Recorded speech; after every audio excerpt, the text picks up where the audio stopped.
Hello friends, welcome to my YouTube channel Rahul Dhumija classes. आपका मेरे इस यूट्यूब चैनल पर बहुत बहुत स्वागत है फ्रेंड्स। तो फ्रेंड्स, आज की वीडियो में हम डिस्कस करेंगे strategy regarding internet commerce of unit 8 that is marketing management. Okay, so अभी तक हमने 7 यूनिट तक साइड स्ट्रेटेजीज डिस्कस कर ली है। अगर आपने उन वीडियोस को नहीं देखा तो प्लीज पहले उनको भी जाकर देख लीजिएगा। उसमें क्या होगा, आपको इंपॉर्टेंट टॉपिक्स आपको जितने भी हैं पता लग जाएंगे। ओके, कि क्या क्या कहाँ पर हमको ज्यादा फोकस करना है। ओके, तो सेम कंसेप्ट एप्लीकेबल है यहाँ पे भी। मैं इंपॉर्टेंट टॉपिक्स के बारे में डिस्कस करने वाला हूँ कि किन टॉपिक्स पर आपको ज्यादा फोकस करना है। ओके, सो फ्रेंड्स, टाइम को वेस्ट किए बिना स्टार्ट करते हैं आज की वीडियो। ओके, तो यूनिट 8 मार्केटिंग मैनेजमेंट। तो अब बात आती है कि मार्केटिंग मैनेजमेंट यूनिट कैसी है। ओके, तो अगर सीधी सीधी बात की जाए तो मार्केटिंग मैनेजमेंट और यूनिट्स के मुकाबले थोड़ी सी इजी यूनिट हम कह सकते हैं। हालांकि इतनी इजी भी नहीं है, बट थोड़ी सी इजी। लेकिन सिलेबस के अकॉर्डिंग बात की जाए तो इसका सिलेबस थोड़ा सा ज़्यादा बनता है और यूनिट्स के मुकाबले। ओके, तो इसके कंसेप्ट को पढ़ना ज़्यादा हार्ड फास्ट नहीं कह सकता, मतलब एक समझने वाले कंसेप्ट्स रह जाते हैं इसके जितने भी हैं मार्केटिंग मैनेजमेंट के। तो अब बात करते हैं कि इसमें हमको क्या क्या करना चाहिए। ओके, तो अगर सबसे पहले बात की जाए मार्केटिंग कंसेप्ट एंड अप्रोचेस, तो जब भी कोई चीज स्टार्ट होती है तो उसके बेसिक से स्टार्ट की जाती है। मार्केटिंग के कंसेप्ट, प्रोडक्ट कंसेप्ट हो गया, प्रोडक्शन कंसेप्ट हो गया, सेल कंसेप्ट हो गया। तो ये जो कंसेप्ट्स हैं ये इंपॉर्टेंट कंसेप्ट्स हैं। जनरली अगर आप लास्ट 10 ईयर्स को एनालाइज करोगे तो आपको देखोगे कि इनमें से क्वेश्चन जो है बहुत बार जो है पूछे जाते हैं। ओके, तो ये चीज इंपॉर्टेंट है। पहली चीज तो ये कि मार्केटिंग कंसेप्ट्स की पूछा जा सकता है कि बताओ कि ट्रेडिशनल टाइम में कौन सा कंसेप्ट प्रिवेल करता था। तो प्रोडक्शन कंसेप्ट था कि लोग प्रोडक्शन पर ज्यादा फोकस करते थे। आज के टाइम में अगर बात की जाए तो मार्केटिंग कंसेप्ट ज्यादा ट्रेंडिंग में है, क्योंकि आज कस्टमर की सेटिस्फेक्शन को ज्यादा मायने दी जाती है, ज्यादा इंपॉर्टेंस दी जाती है। ओके, उसके बाद आता है मार्केटिंग मिक्स। तो मार्केटिंग मिक्स में हम 4P स्टडी करते हैं। तो ये किसने दिया था मार्केटिंग मिक्स, कई बार क्वेश्चन आ चुका है, तो ये भी आपको पता होना चाहिए। ठीक है, तो मार्केटिंग मिक्स में हमको 4 के 4 P डीपली स्टडी करने हैं। Product, price, place, promotion. तो इन चीज़ों के डीपली स्टडी करना है इनके बारे में। यहाँ से क्वेश्चन आने के चांसेस पूरे पूरे रहते हैं। ओके, उसके बाद है marketing segmentation, targeting and positioning. तो मार्केटिंग सेगमेंटेशन की स्ट्रेटेजीज, टारगेटिंग की स्ट्रेटेजीज, पोजीशनिंग की स्ट्रेटेजीज, इनकी स्ट्रेटेजीज जो है मोस्ट इंपॉर्टेंट है। तो इनकी स्ट्रेटेजीज पर आपको ज्यादा फोकस करना है। ये टॉपिक बहुत वाइड टॉपिक, हम इसको कह सकते हैं कि इसके बारे में पढ़ना थोड़ा वाइड होता है, लेकिन इजी टॉपिक है। तो इसमें से क्वेश्चन आने के पूरे पूरे चांसेस रहते हैं। Product decision. Okay, so product decision के अंदर प्रोडक्ट का कंसेप्ट, प्रोडक्ट का लाइन, प्रोडक्ट की ब्रेथ, तो इन चीजों के बारे में बहुत बार PLC, product life cycle, most important topic, इसको हम डिक्लेयर करके चल सकते हैं।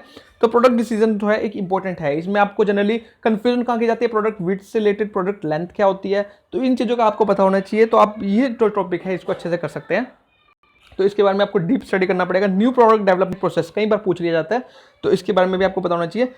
फिर आता है प्राइसिंग डिसीजन। तो प्राइसिंग डिसीजन में सबसे पहली चीज आपको प्राइसिंग डिसीजन की स्ट्रेटेजीज को, कौन कौन सी स्ट्रेटेजीज यूज की जाती है प्राइसिंग को सेट करते हुए। ओके, तो इस चीज के बारे में आपको इस चीज के बारे में आपको स्टडी करना है, डीपली स्टडी करना है। उसके बाद आता है प्राइसिंग पॉलिसी स्ट्रेटेजीज। तो हमने बात कर ली है प्राइसिंग पॉलिसीज की स्ट्रेटेजीज। सिर्फ प्राइसिंग के अंदर अगर बात की जाए तो सिर्फ स्ट्रेटेजीज की मोस्ट इंपॉर्टेंट है।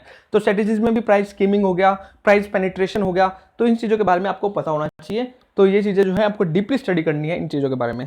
ओके, उसके बाद बात करें तो प्रमोशन। अगर प्रमोशन की बात करें तो प्रमोशन के टाइप्स ऑफ प्रमोशंस, तो एडवर्टाइजिंग के बारे में आपको पता होना चाहिए, कितने तरह की एडवर्टाइजमेंट होती है, types of advertisement, personal selling, publicity, इन सब चीज़ों के बारे में पता होना चाहिए। तो हालांकि ये थोड़ा ज़्यादा वाइड टॉपिक कवर हो सकता है, बट ये इंपॉर्टेंट है, यहाँ से क्वेश्चन आने के चांसेस रहते हैं। उसके बाद चैनल्स ऑफ डिस्ट्रीब्यूशन। तो आपको 0 चैनल, 1 चैनल और extensive distribution, okay, selective distribution, तो इन चीजों के बारे में आपको पता होना चाहिए। डिस्ट्रीब्यूशन से ये चीज आ सकती हैं। ओके, कई बार क्वेश्चन इस टॉपिक्स में से देखे जाते हैं। देखिए, पता तो मुझे भी नहीं है, बट लास्ट 10 ईयर्स को एनालाइज करने के बाद मैंने अच्छे से उन चीजों को एनालाइज करा, अच्छे से एग्जाम्स को एनालाइज करने के बाद ही मैं आपको बता रहा हूँ कि कौन कौन से टॉपिक इंपॉर्टेंट है। तो काफी टाइम लगाया है, काफी हार्डवर्क करा है, तो इसके बाद ही मैं आपको सारे टॉपिक्स आपके आगे रख रहा हूँ कि कौन कौन से टॉपिक्स इंपॉर्टेंट है। मैं ये बिल्कुल नहीं कह रहा कि आपको सिर्फ इन्हीं टॉपिक्स पर फोकस करना है। मैं ये कह रहा हूँ आपको इन टॉपिक्स पर ज्यादा फोकस करना है बजाय औरों के। औरों को आप नॉर्मल लेवल में चल सकते हो। मैंने सेकंड सोर्स, सप्लीमेंट्री सोर्स इसलिए बताता हूँ कि आप नॉर्मल टॉपिक्स को वहां से करो। जो ये टॉपिक्स मैं बता रहा हूँ इनको आप डीपली करो। Okay, service marketing. तो सर्विस मार्केटिंग के अंदर जितने भी सर्विस मार्केटिंग के P हैं, 7 P's ऑफ सर्विस मार्केटिंग, उनके बारे में पता होना चाहिए। तो थोड़ा बहुत सर्विस मार्केटिंग थोड़ा वाइड है, तो पूरी बुक इसके ऊपर लिखी जा सकती है, तो ये तो आपको पता ही है। तो जो आपको इंपॉर्टेंट लगे इसमें से कर लेना। लॉजिस्टिक मैनेजमेंट, आज के टाइम में जो क्वेश्चन इस पर रिसेंटली जो क्वेश्चन आ रहे हैं, ज़्यादा आ रहे हैं, तो लॉजिस्टिक मैनेजमेंट भी एक इंपॉर्टेंट टॉपिक है। ओके, सो ये तो होगी बात इंपॉर्टेंट टॉपिक की। अब बात आती है आपको करने कहाँ से है, तो चलिए एक बार वो भी डिस्कस कर लेते हैं। तो पहली बात तो ये, आप अगर डायरेक्टली कोर्स चाहते हैं तो आप फ्री में ही अवेल कर सकते हैं। 4 यूनिट्स मैं इसके ऊपर कंप्लीट कर चुका हूँ। तो अनअकैडमी पर जाकर आप मुझे फॉलो कर सकते हैं, जब फ्री ऑफ कॉस्ट आपको कोर्सेज अवेलेबल है। एक बार जाकर ट्राई जरूर करना, हो सकता है अच्छा लगे आपको। ओके, तो आप मैं क्यों कह रहा हूँ कि आप इस कोर्स में एनरोल कीजिएगा, तो इसका सबसे पहली बात तो लिमिटेड सिलेबस है। ओके, दूसरी बात यह है कि फ्री ऑफ कॉस्ट है, इसमें मैंने कोई चार्जेस नहीं है, आप कोई प्लस कोर्सेज नहीं है, जस्ट फ्री है, कोई भी जाके इसमें एनरोल कर सकता है। प्रैक्टिस बेस्ड क्वेश्चन है हर एक।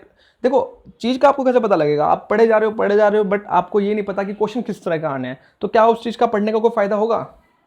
बिल्कुल भी नहीं होगा। ओके, तो हर एक लेसन के लास्ट में एक क्वेश्चन होता है जो आपको ये बताता है कि किस तरह के क्वेश्चन हमारे एग्जाम से रिलेटेड करते हैं, किस तरह से आपको पढ़ना चाहिए।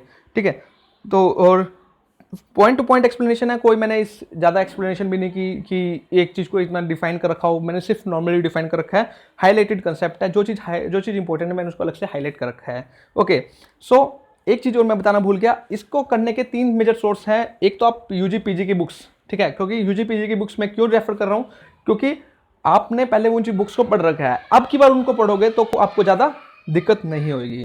ठीक है, दूसरी बात ये कि आप एक एडिशनल बुक्स ले सकते हो, सप्लीमेंट्री बुक्स आप अरिहंत की ले सकते हो, ट्रूमेंस की ले सकते हो। थर्ड जो सोर्स रहेगा वो इंटरनेट रहेगा, मेजर सोर्स जो मैं बता चुका हूँ, यूट्यूब की वीडियोस, और आप अनअकैडमी पर जाकर भी फॉलो कर सकते हो। डिफरेंट तरह के एडुकेटर्स मिलेंगे, डिफरेंट वीडियोस मिलेंगी, तो आप उनसे भी ले सकते हो मैटर अपना।